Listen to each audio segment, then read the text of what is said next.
Mahirap mabuhay sa syudad. Kasi 5 days na po tayo hindi kumakain. Naubusan po kasi tayo ng panggatong. Yan lang tayo nakahanap ng pambili.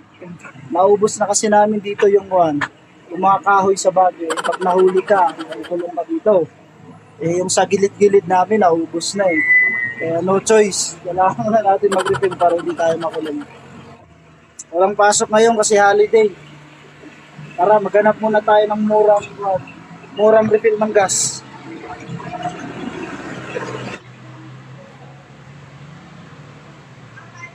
Medyo mura. Mura ngayon. Dati 5.45 eh.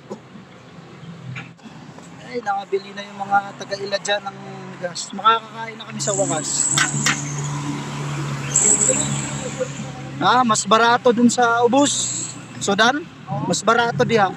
Mas mura dyan sa baba. Siyempre, kailangan natin samahan yung bibili kasi tutubuan yan eh. Siyempre, ayaw natin magpalamang eh. Tutubuan niya pag siya lang bumili. Dumidilihin siya rin yan eh. Dinuguan half tapos half tayo dito. Ano ba ito? Sisig o dinakdakan? May free po ba na sa baba? Hindi mo makahingi. Good for 2 lang. Yan, nakabili na tayo ng ulam.